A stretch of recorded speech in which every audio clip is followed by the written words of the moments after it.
Well, here we are in the head on the Alaskan Gypsy, and today's the day we're going to cut the floor out. Got the vanity removed, the big cupboard removed, and now it's time to do the deed and cut the plywood floor out so that I can access the steel plating in the hull below that needs replaced due to a combination of severe electrolysis on the outside and some significant rust corrosion along the stringers on the inside. So I'll show you what I'm dealing with underneath. So let's see, there's the angle iron framing. Obviously got some water lines going through it. It's kind of a hazard.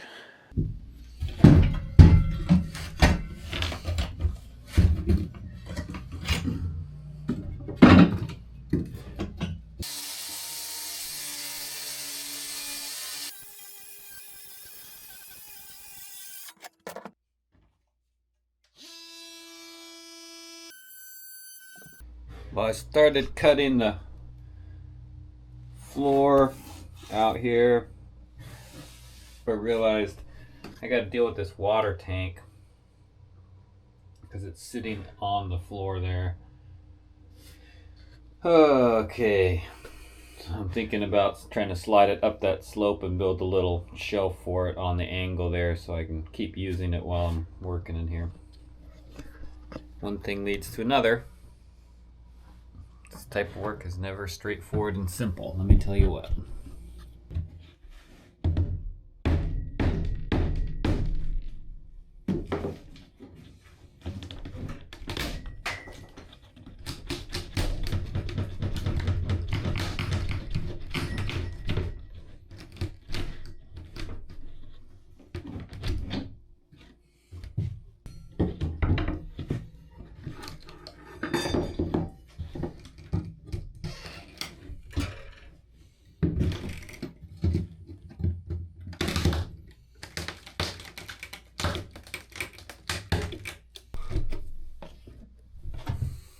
Making some progress.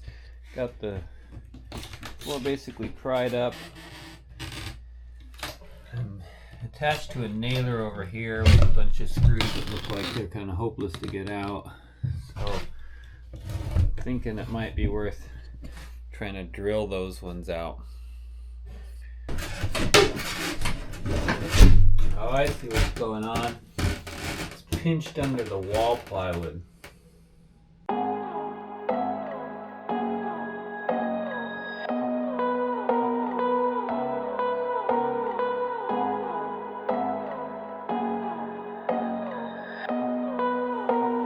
Well, I've really done it now. Here's my old hatch. Here's my new giant hole in the floor. So you can see what I ended up doing with, I just used my circular saw at a depth that was not quite entirely through the plywood, so I didn't hit the metal. Just left a little hair of wood on there that was easy to break off.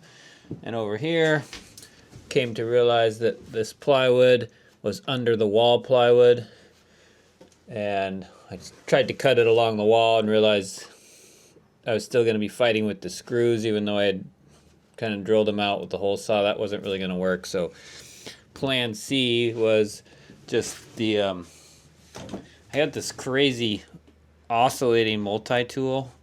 It's a brand new one, just a fuel thing. Just paid an arm and a leg for it, or at least an arm, but that thing cuts this 3/4 plywood like it's nothing. I mean, I just basically ripped this whole thing with that in just a matter of seconds. Honestly, not a big deal at all. So that's just easier. Get rid of the screws and avoid the plumbing stuff, and so I think that worked out pretty well. And now I really got to deal with my water tank scenario, but you can see what I got going on down here. It's the old sewer plumbing, water plumbing. I'm not sure. That little one was water, saltwater supply for the head. Came out up there. That's a drain for the vanity. this setup here, this was from the head. You could select overboard or into the tank. This one was the overboard for the when you would need to drain the tank, and then that is actually just a bilge pump. So those are my hoses down there, probably all due for replacement. But right now what I'm really interested in is those holes in the bottom of the boat and the corrosion area. And this is the area I was really curious to get a good look at. It's up in there because I could barely see that area without removing this plywood. Looks like it's got pretty substantial rust and corrosion there, so probably good. I'm planning to replace a significant portion of the plating in this area.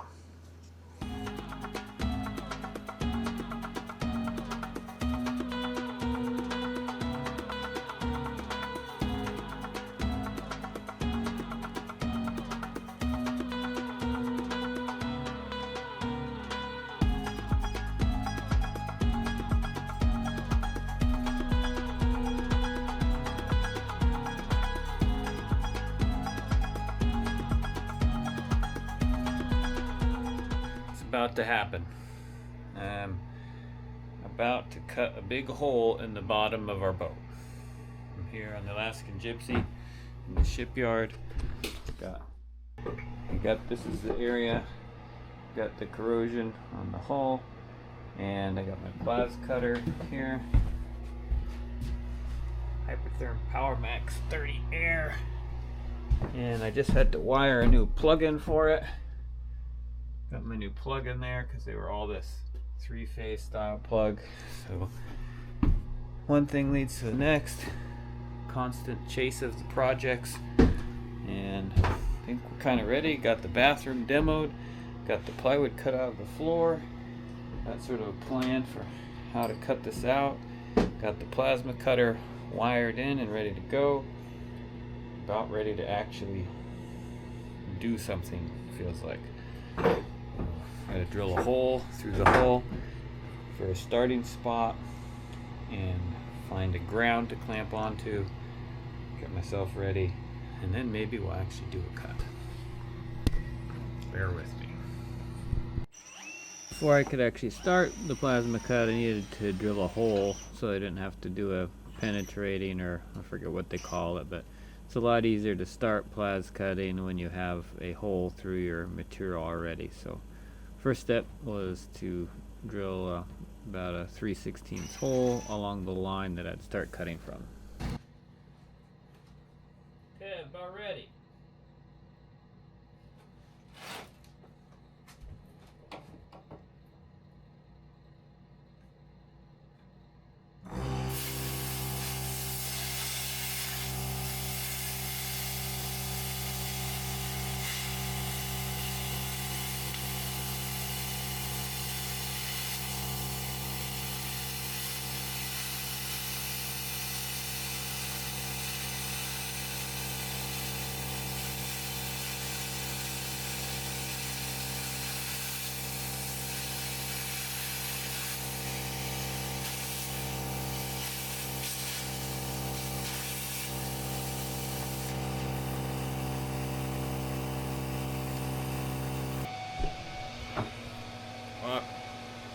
Cut a few inches in there.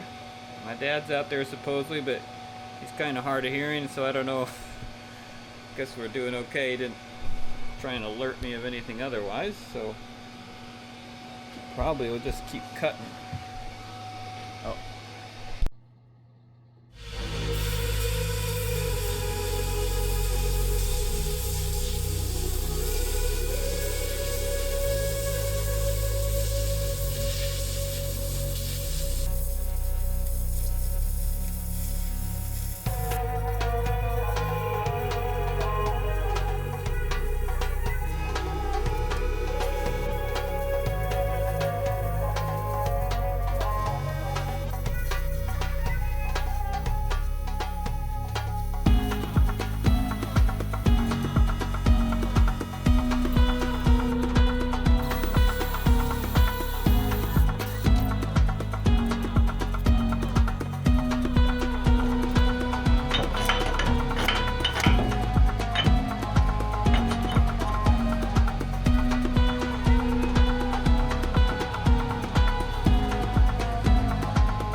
Okay. Ready?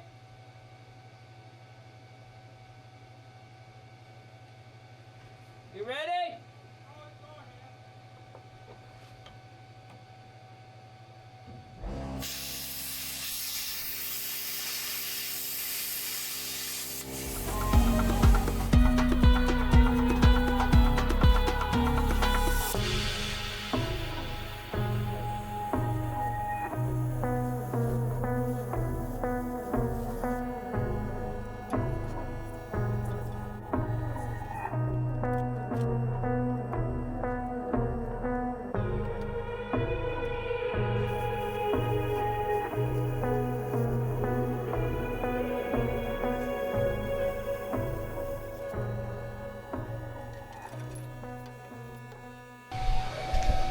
Well, here I got most of my vertical cut down one side done up against that water tank bulkhead there. Seems like it's going pretty good. I haven't looked outside yet, but my dad's out there. He's not shouting anything, so I guess it's working. Sure going pretty easy in here, I tell ya.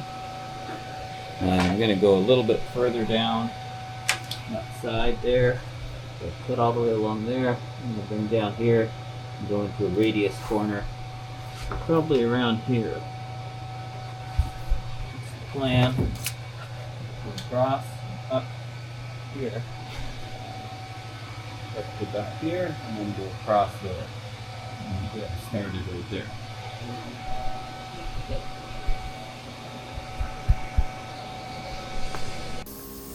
For my corner radiuses, I just used about a 3.5 inch hole saw, and I just started the hole saw. I didn't actually cut all the way through because that would have taken forever, but just starting gave me a nice visible line even down there in that rough rusty darkness to follow with the plas cutter as best as I could.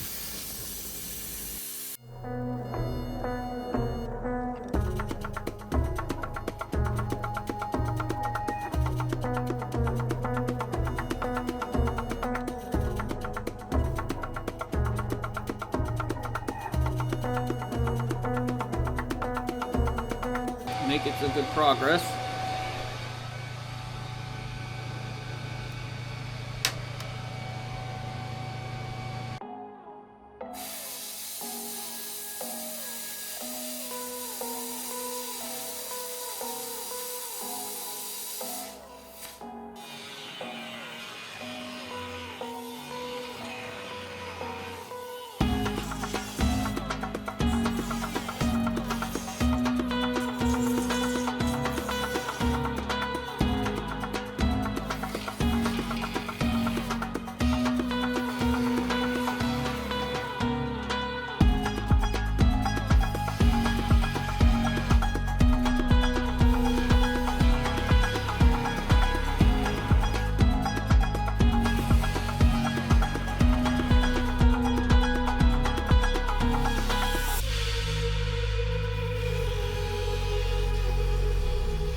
Looking pretty serious now. Not messing around anymore. What's that? Not messing around anymore. Well, there's our hole. Give you a little perspective on this. Here's the bow of the boat. And come back in here a ways. It's about 25 feet back on the bow, I guess. And there's the plate that we cut out. And this is looking up into the bathroom.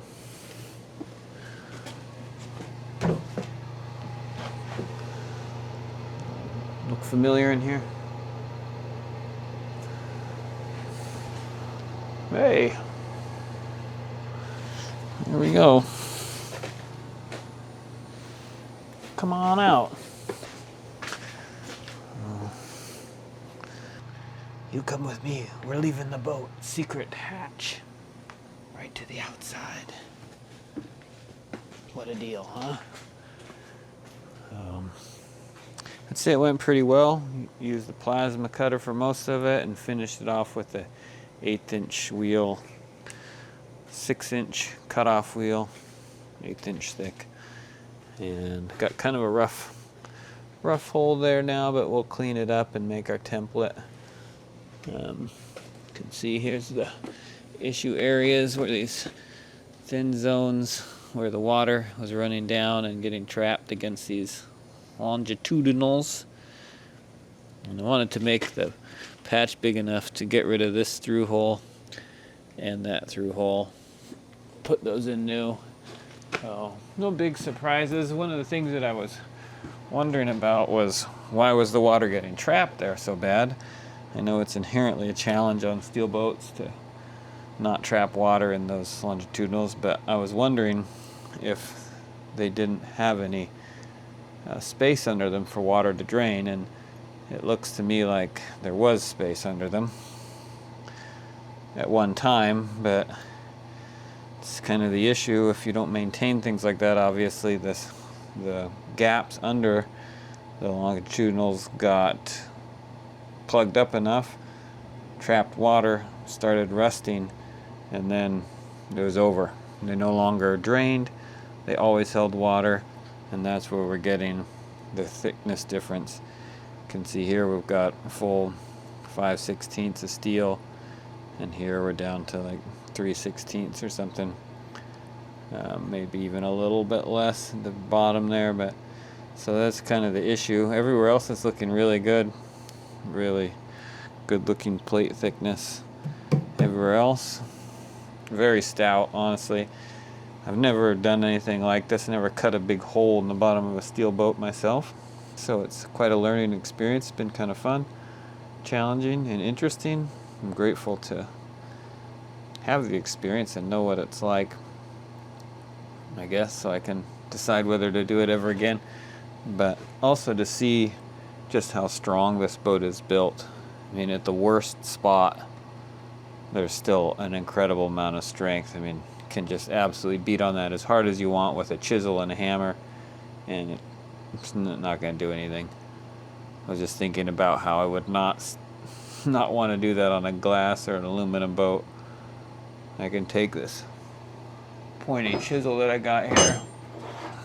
This little guy, it's got like a little tooth on it, and I beat on that thing as hard as I want with this.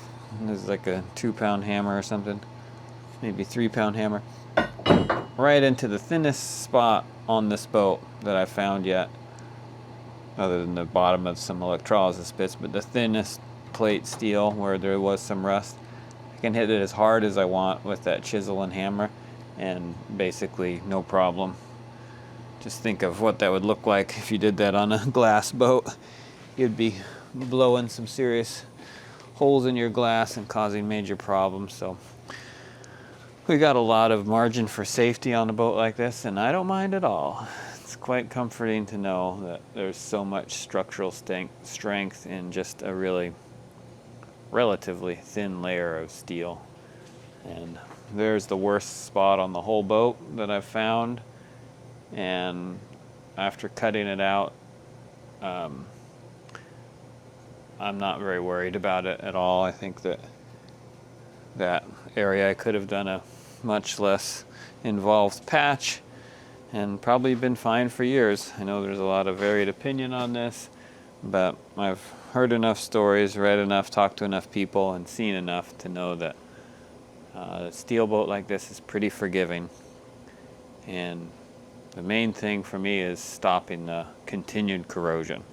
If I can keep what I have here, build it back a bit, and then keep what I have, I feel good about it. I feel like there's a lot of strength in this hull, and I think that cutting that section out there today just kind of proves it even more for me that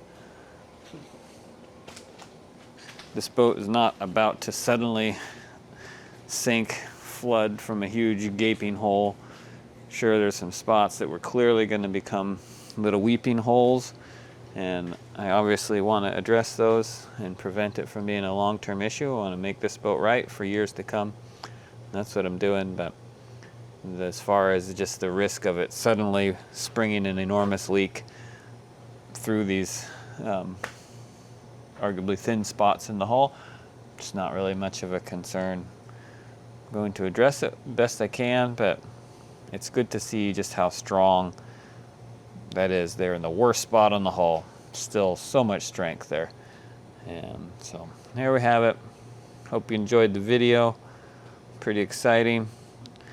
I know a lot of you have done and seen this kind of thing many times. Thanks for watching along and watching a newbie, a beginner, cut a hole in his boat. And those of you that have never done it, more like me, I hope you learned something or gained some confidence, or feel like if you got to do this on your boat, you'll be a little bit, it'll be a little bit less mysterious. It certainly is quite a thing to cut a giant hole in your boat for a normal guy. All right, I think it's time to clean up, pick up tools, eat some of the last of our moose. We got to go deer hunting soon. We're gonna run out of meat here if I don't go hunting soon. So got my dad here, was helping today. That was nice. Definitely good to have another set of eyes when there's that much sparks and action going on. And got a lot of ventilation going, got fans and suction fans going all over the boat, getting all the smoke out. So we'll have a nice time in there for cooking dinner.